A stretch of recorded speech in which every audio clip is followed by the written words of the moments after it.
Hey guys, welcome back to our channel. So today ஒரு சின்ன டிப்போட ஒரு ஷார்ட் வீடியோ பார்க்கலாமா?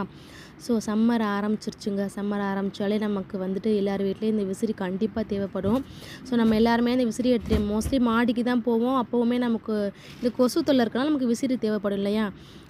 ஸோ நமக்கு கார்டன் ஏரியாவில் ஈவினிங் உட்காந்துருக்கும் போதோ ஏதோ ஒரு இதுக்கு நமக்கு வந்து இந்த சம்மர் டைமில் இந்த விசிறி கண்டிப்பாக எல்லார் வீட்லேயுமே தேவைப்படும். ஸோ இது வந்துட்டு பாப்பா வந்து பிச்சிட்டாங்க. இது எதுக்காக நான் இந்த வீடியோ போட்டேன்னா, ஒரு சின்ன டிப் இருக்குது, வீடியோ கண்டினியூவாக பாருங்கள். ஆக்சுவலி இது வந்துட்டு 3வது விசிறி. இந்த மாதிரி நான் தூக்கி போடாமல் வீடியோக்காக வச்சுருக்கேன். இதுக்கு தான் ஒரு சொல்யூஷன் பார்க்க போகிறேன். பாப்பா பிச்சிடுறாங்க. ஸோ அடுத்து ஒரு 4வது விசிறி இப்போ நான் வாங்கியிருக்கேன். இந்த கார்னரில் உங்களுக்கு தெரியுதான்னு பாருங்கள். அதனால் நான் வெளில கிளியராக லைட்டில் வச்சு எடுத்திருக்கேன்.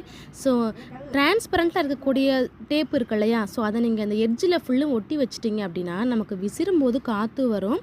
சேம் டைம் டிரான்ஸ்பரண்ட்டாக இருக்கலாம், எதுவும் தெரியாது. நல்லா வந்துட்டு பிஞ்சும் போகாது. டிப்ஸ் பிடிச்சிருந்தா லைக் பண்ணுங்கள்.